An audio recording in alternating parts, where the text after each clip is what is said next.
as a means of sharing a little bit of my process with those of you who are interested, I want to show you, as you look at this screen, you can see that there are several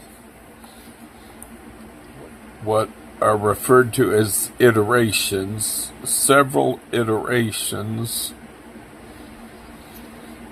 of my song, All the World's a Stage. Now look how far down it goes. This is the bottom here. And then the list just goes up to the top. So you're looking at just on this one song, and I want to point out to you, let me see, here's the bottom. Okay, All the World's a Stage. I want to point out to you that 1, 2, 3, 4, 5, 6. The sixth is 5 minutes and 54 seconds. 6. Right. So now 5:54 is on the bottom, so we won't count that again. 7, 8, 9, 10, 11 is 5:23. Not counting 5:23 again. 12, 13. There are 13. That means that I made 13 versions of this particular song on this particular program. Now, mind you, that is one program that I use. Now I want to take you to another program. All right, here we go.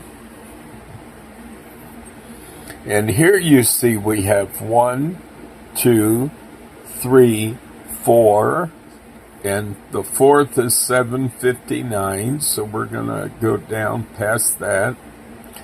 5, 6, 7, 8 is 5:40. Not counting 5:40, 9, 10, 11. Now, there are 11 iterations in yet another program. Then, if I go to a third program that I utilize, the only problem with this program that I don't like is it does not allow you to name your songs. So, unfortunately, it's not always easy to know which songs you worked on in that particular program. Now, in this other program that I have, that I use, let me see here, it actually assigns a name based on the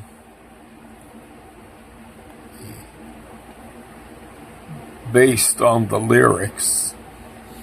So in other words, it's not a name that I've given it, but a name that it's given it.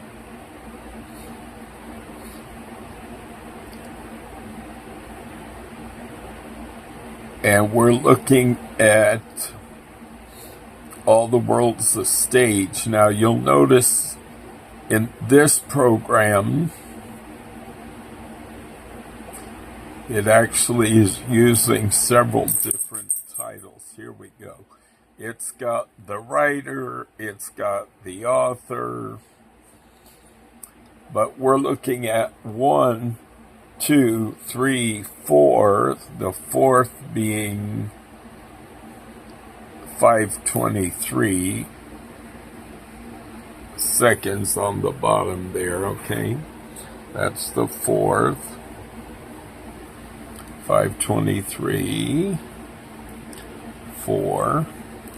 Then we've got 5, 6, 7, 8. Want to make sure you see We're still in titles that indicate it is All the World's a Stage. 8. The 8th one is 549, so we want to get up past that. Okay, then we have 9, 10, 11, 12. And then we have 13, 14, 15, 16.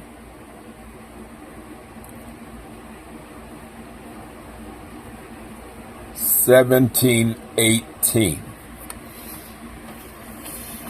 So what I've just shown you is that in one program I had about 18 iterations. In another program I had,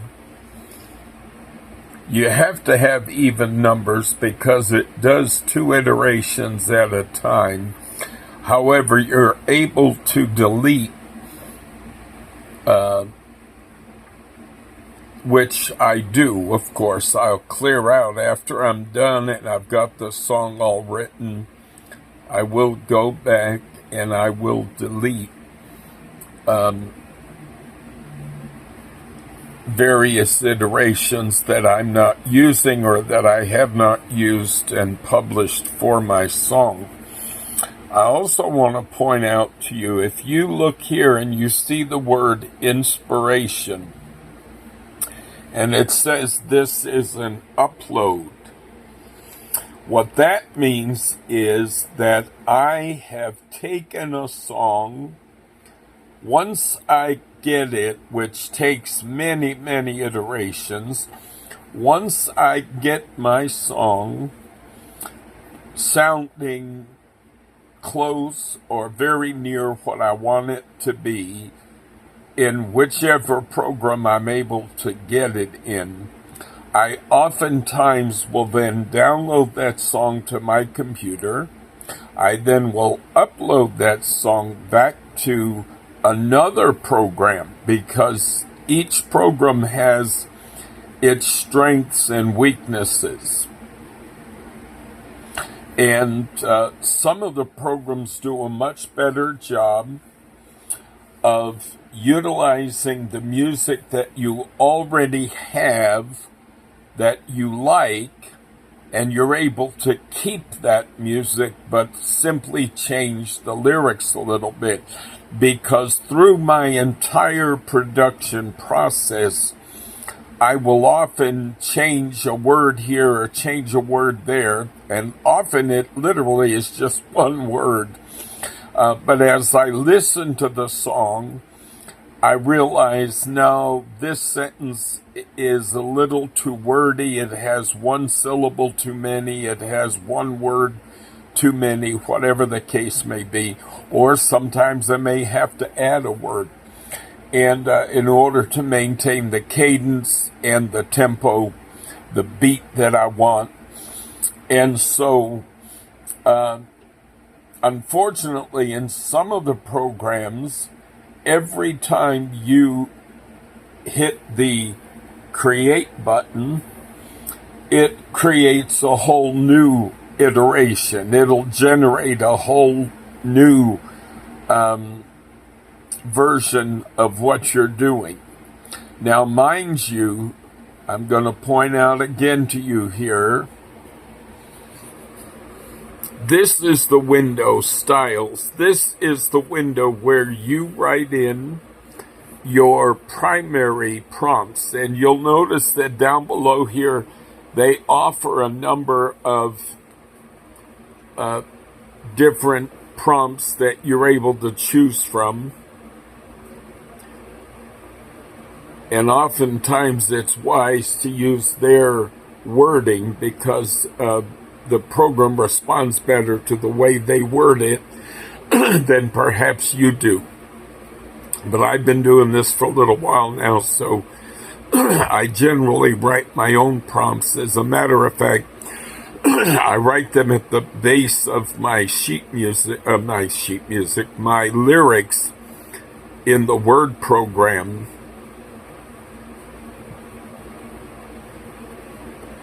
I'm working right now on a song, Cast Not Your Pearl.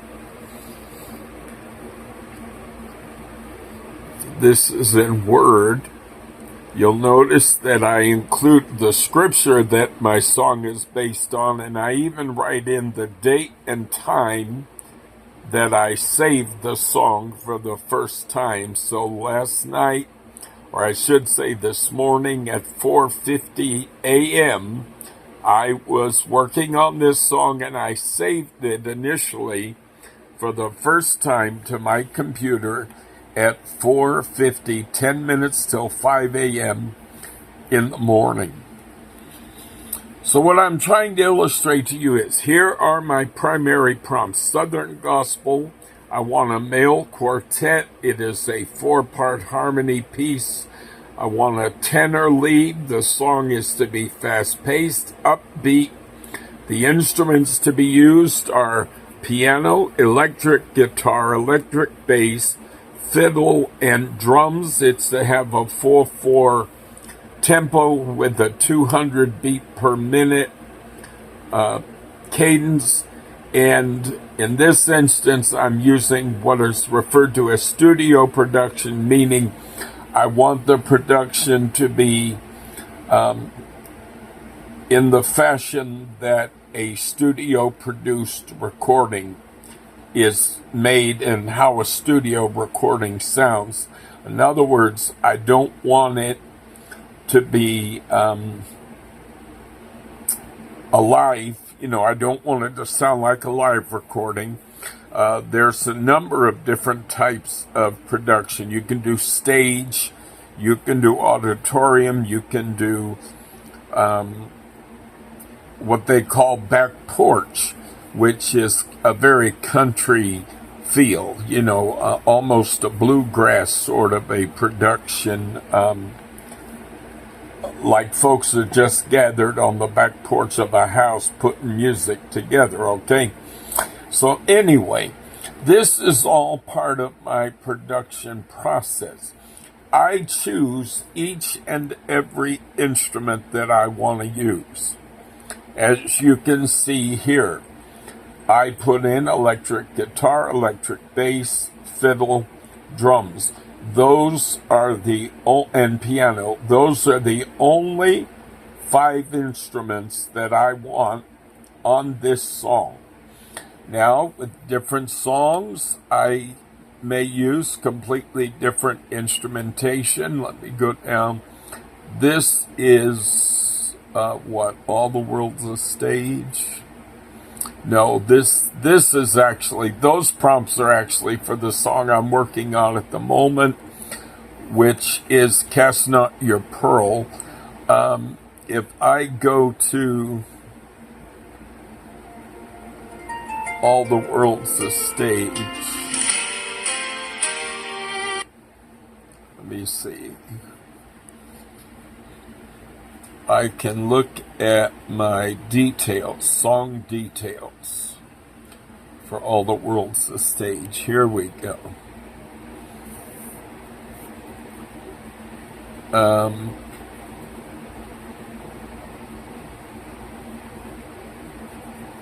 Edit caption. Here we go. Okay. Now, for All the World's a Stage, my prompts were contemporary Christian rock, features prominent tenor male vocal with gift and power. The instrument, I'm sorry, you know what? This is the prompts that, when you upload a recording that I've taken from another program, then the new program you're uploading into will generate its own observational prompts. So these prompts are absolutely in keeping with what I had, with the prompts I had given, but I didn't realize. Yeah, I was using the inspiration, so that's why the prompts read as they did. My prompts are not going to be quite as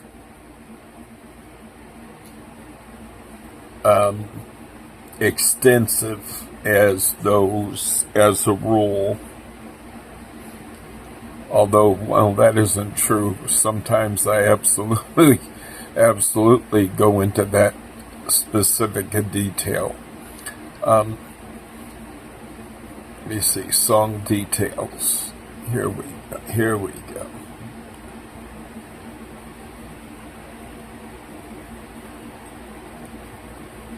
Okay.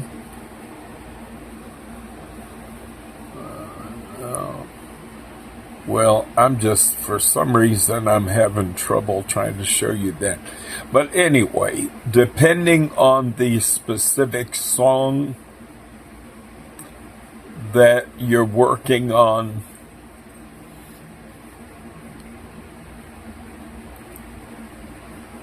okay, here you go. For instance, this song is titled "The Bride." As I've said, some of the programs don't allow you to actually assign a title. It chooses a title based on the lyrics, and you wind up with 10 or 12 different titles a lot of times because it'll pull from different parts of the lyric. However, if you look at the first line, just imagine you wrote a play. This is obviously my song, All the World's a Stage. And you will notice that in this instance, my prompts were I wanted theatrical pop, contemporary Christian with a soprano lead, grand piano, harp, floor bass, violin, 160 beats per minute stage production. So I want the sound to be as if someone is performing the song on stage. So anyway, folks, that is just to give you a little bit of an idea. I usually start with my prompts are generally a little bit broader, I guess you might say. And then as I begin to create iterations, I'm able to listen like any producer in any studio does. I'm able to listen and I'm able to say, well, you know what? I thought this instrument was going to work, but I don't think I want that instrument after all. Then I can also say, gee, there's something missing here. This sounds too flat. Maybe I need to add a saxophone, or maybe I need to add a violin, whatever the case may be, in order to create the sound and balance the sound. A lot of times with certain songs, especially songs that I'm going for sort of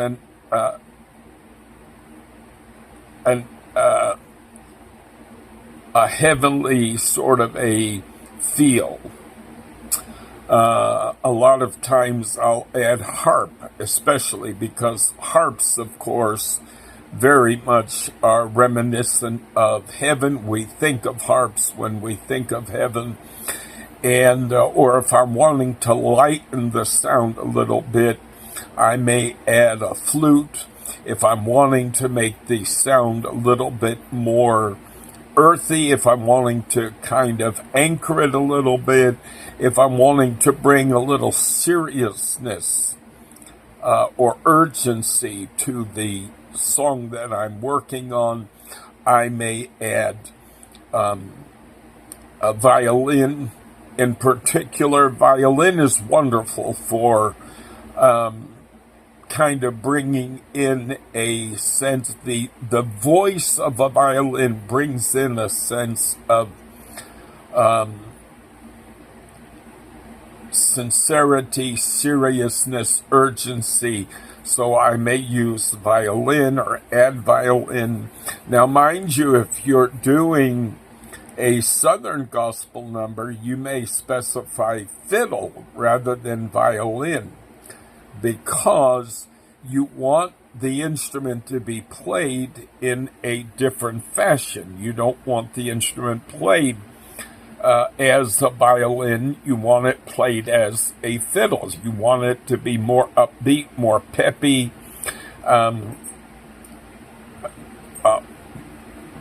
more on the country or the southern gospel or the bluegrass side.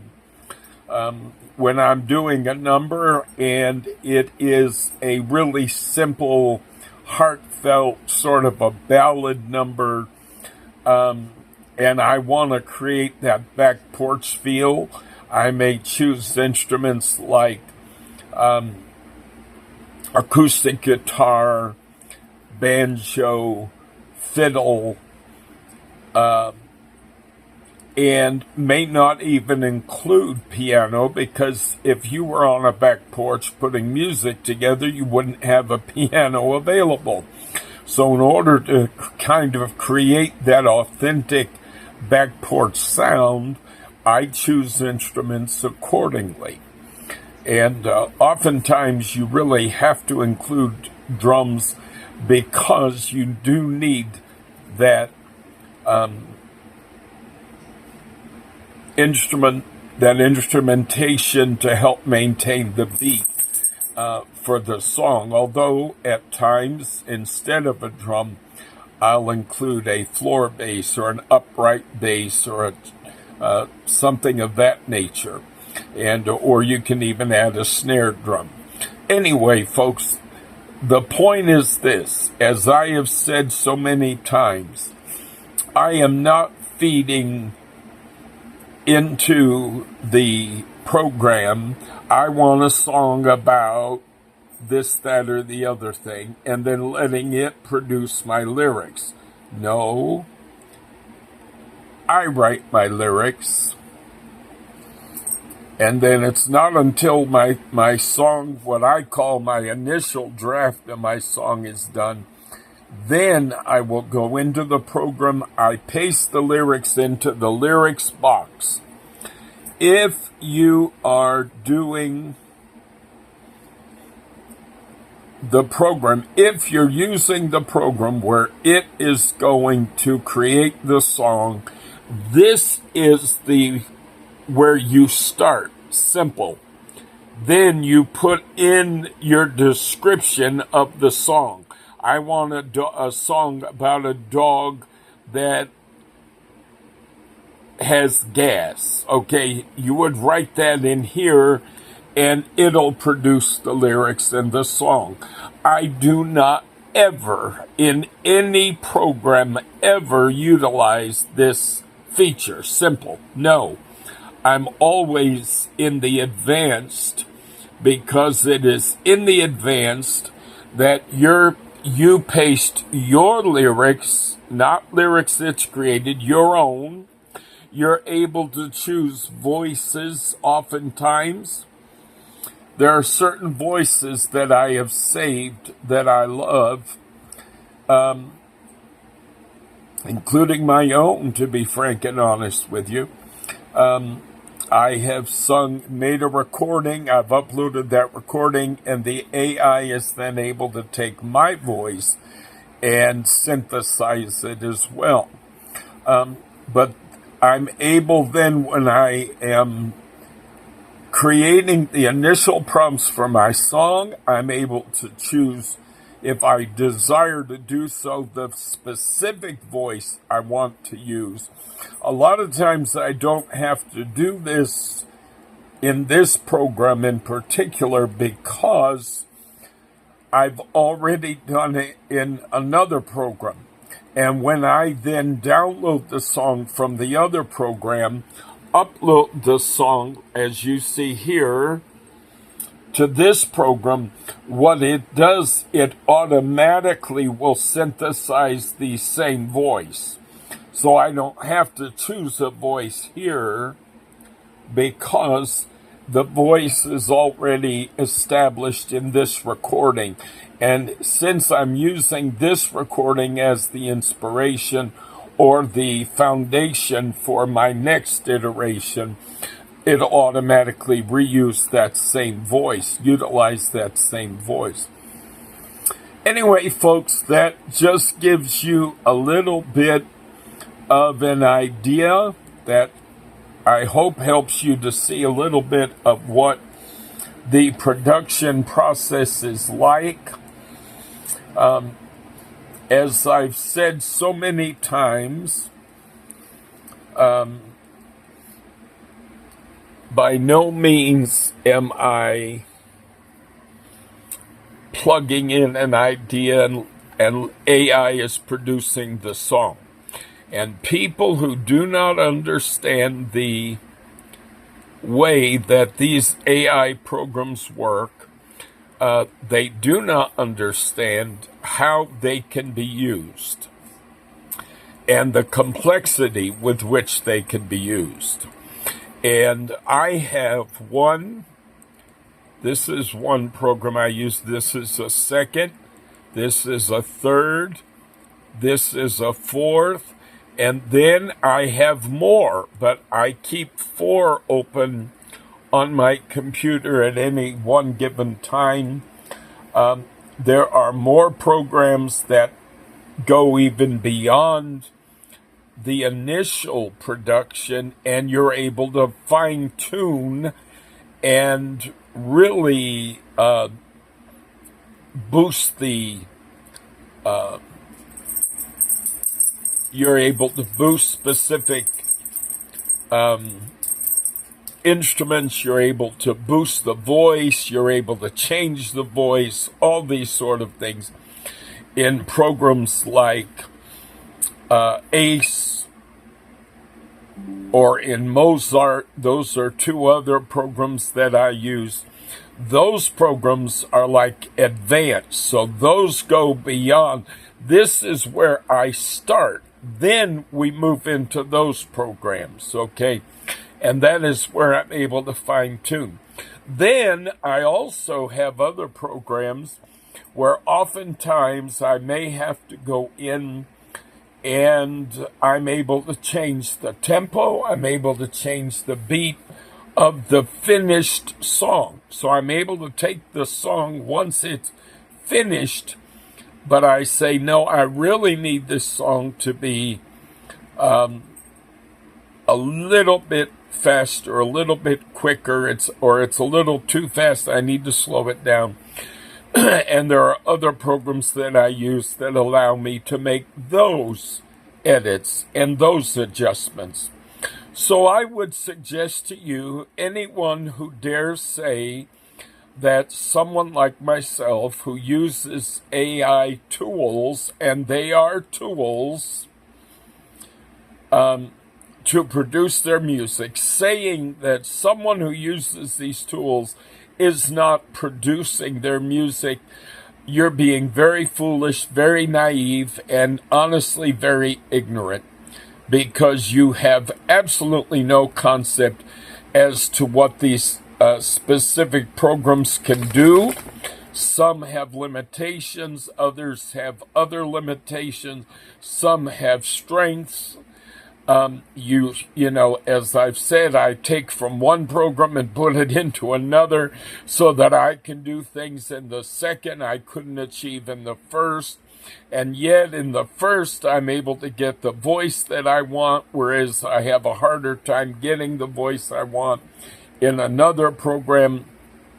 So, you know, you are working. I spend hours and hours and hours on each and every song that I create, every song that I produce. And as I have discussed with people in the music production industry, and they have said, you are absolutely, beyond the shadow of a doubt, producing your music. You're making all the decisions that a producer makes.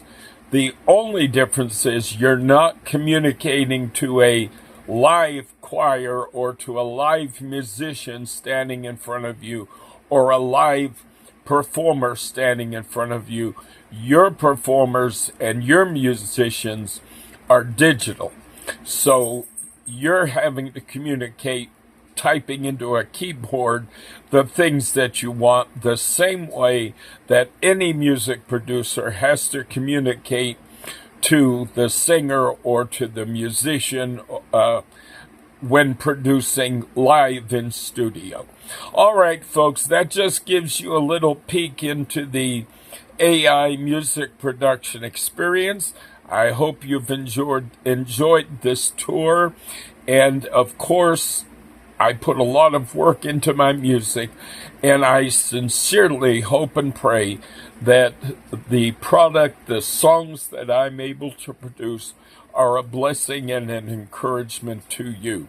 As always, God bless you in Jesus' name is my prayer.